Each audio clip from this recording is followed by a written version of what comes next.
আরে মামা, এসব কি করছেন? আস্তে ধীরে করেন। এটা কি আপনি ভুলে গিয়েছেন? আহা, মধু কিন্তু ধীরে সুস্থে খেতে হয়। তাই হুম। এই তো লাইনে এসেছো। শোনো, আমাদের সম্পর্ক যাই থাক বাইরে, ভেতরের সম্পর্কটা কিন্তু বুঝতেই পারছো।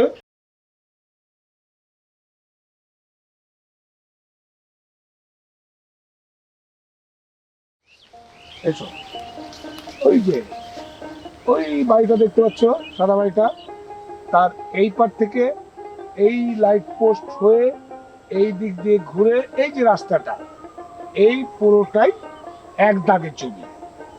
এই জমিটার কথাই তোমাদেরকে আমি বলছিলাম। আচ্ছা, আমরা বসে কথা বলি। এসো।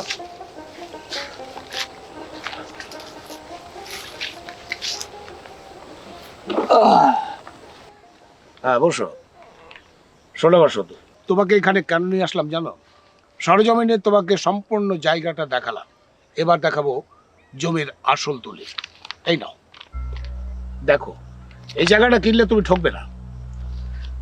কিন্তু মামা, আমার পক্ষে তো এত টাকা ম্যানেজ করে এই জমিটা কেনা সম্ভব না, আমি পারবো না। মাসুদ, এখানে তো বেশি টাকা নয়, সামান্য 8 লক্ষ টাকা। তুমি এটা নিয়ে তো চিন্তা কেন করছো? দেখো রিনা, আমাদের সবেমাত্র বিয়ে হয়েছে, আর তাছাড়া আমার বেতনও খুব একটা বেশি না। আমি এরকম অন্যায় আবদার মেনে নিতে পারবো না।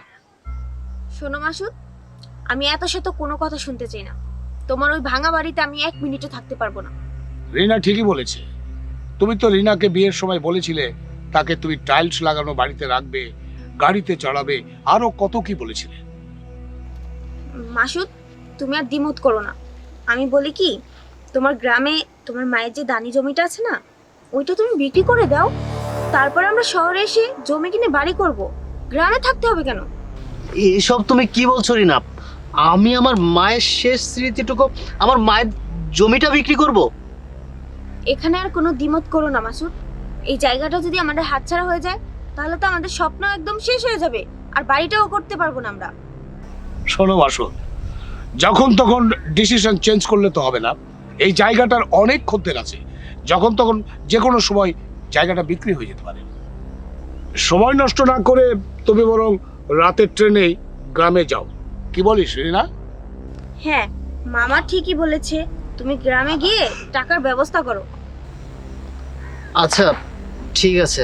আচ্ছা রিনা, তুমিও না হয় আমার সাথে চলো। রিনা তোমার সঙ্গে গেলে বাড়তি একটা ঝামেলা হবে, আর তাছাড়া আমি তো আছি। হ্যাঁ, মামা একদম ঠিক কথাই বলেছে।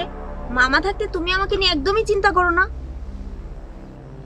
আচ্ছা ঠিক আছে, বাসায় চলো, বাসায় গিয়ে বাকি কথা হবে। চলো, আয় মা। এবার তো আমার স্বপ্নটা পূরণ হবে। অনেক দিনের স্বপ্ন ছিল আমার একটা বাড়ি হবে, আমার একটা গাড়ি হবে। সেই গাড়িতে করে পুরো শহর আমি ঘুরে বেড়াবো উড়াল পাখির মতো। জাস্ট আর কয়েকটা দিন। কে? আমি আসছি।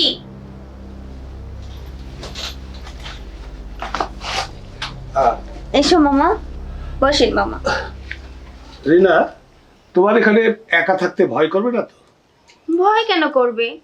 আপনার যদি কোনো সমস্যা না থাকে, চাইলে আপনিও আমার সাথে থাকতে পারেন। আমি তো তোমার পারমিশনেরই অপেক্ষা করছিলাম। পারমিশন যখন পেয়েই গেলাম তখন। অনুমতি আমি দিতে পারি, তবে একটা কথা আছে। কি কথা? রাতে আবার সম্পর্কের কথা ভুলে যাবেন না তো? না না, আমি ভুলে যাব না।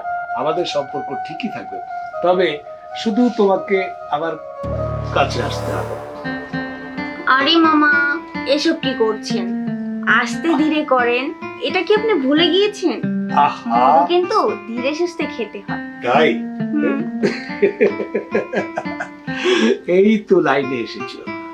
শোনো, আমাদের সম্পর্ক যাই থাক বাইরে, ভেতরের সম্পর্কটা কিন্তু বুঝতেই পারছো। আর একটা কথা, বাদল বুড়ো হলেও গাছে চড়তে কিন্তু বলে না।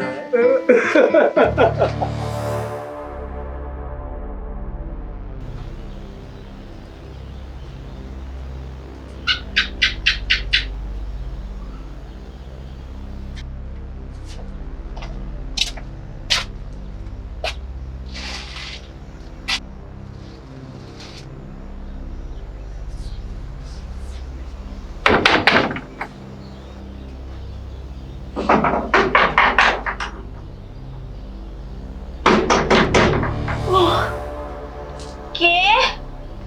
আমি, দরজা খুলো। মামা, আরে উঠুন, কিসে? মাসুদ চলে এসেছে। মাসুদ?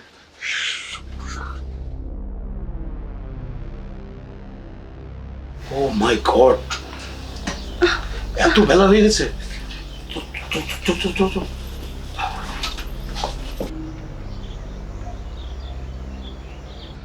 মামা, কোনো সমস্যা হয়ে যাবে না তো?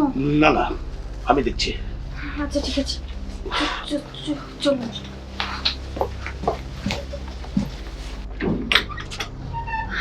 তুমি এসেছো? টাকা পয়সা সবকিছু নিয়ে এসছো তো? হ্যাঁ, তা তো এনেছি বটেই, আর সাথে করে তোমাদের বাবাকেও নিয়ে এসেছি। মানে? মানেটা বুঝিয়ে বলছি। স্যার, ভিতরে আসুন। মানে ইনি ডিবি অফিসার মিস্টার সিয়াম চৌধুরী। তোদেরকে ধরতে না অনেক কাঠখড়ি পুরাতে হয়েছে। অন্যের জমি নিজের নামে বিক্রি করিস? ভালো ভালো বল, তাহলে ভালো। আর যদি লোকাপে নিয়ে স্বীকার করাতে হয় তাহলে কিন্তু বাম্বু থেরাপি। স্যার, রিনা আমাদের টিমেরই সদস্য। আমরা প্রথমে গ্রামের একটি ছেলেকে টার্গেট করি, তারপর তাকে রিনার সাথে বিয়ে দেই। এরপর রিনাকে দিয়ে ওই ছেলের মাধ্যমে শহরের জমি কেনার ফাঁদ পাতি। তারপর সেই ফাঁদে ধরা দেয় ভিকটিমের কাছ থেকে আমরা মোটা অঙ্কের টাকা আত্মসাৎ করি। এটাই আমাদের মূল কাজ। আর তোমার কাজ কি মামনি? মামা ভাগ্নের সম্পর্কের মধ্যে অসামাজিক কার্যকলাপ চালিয়ে যাওয়া। আমি শুধু টাকার জন্য এই কাজগুলো করেছি। প্লিজ আমাকে ছেড়ে দিন। ওগো, তুমি কিছু বলো না প্লিজ। চুপ, একটাও কোনো কথা বলবি না। আমি আর কি বলবো?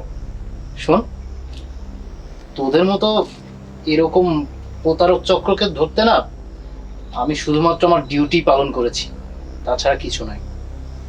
তাহলে আমার কি হবে? সেটা তো আদালতই বলবে। মাসুদ সাহেব, ওনাদের নিয়ে আসুন। স্যার, একটা কথা ছিল। স্যার, বলছিলাম, আমি জানি এটা একটা বড় গ্যাং আর খুবই বড় একটা প্রতারক চক্র। আর স্যার, তারপরও যেহেতু বিষয়টা বিয়ে শাদী পর্যন্ত চলে গেছে আর বাসর পর্যন্ত, যদি আপনি একটু মানবিক দিক দিয়ে দেখতেন। মাসুদ, আমরা তো আইনের লোক, আমাদের সবকিছু মেনে চলতে হয়। Masud, yes sir. ওদেরকে নিয়ে আসুন। চলুন।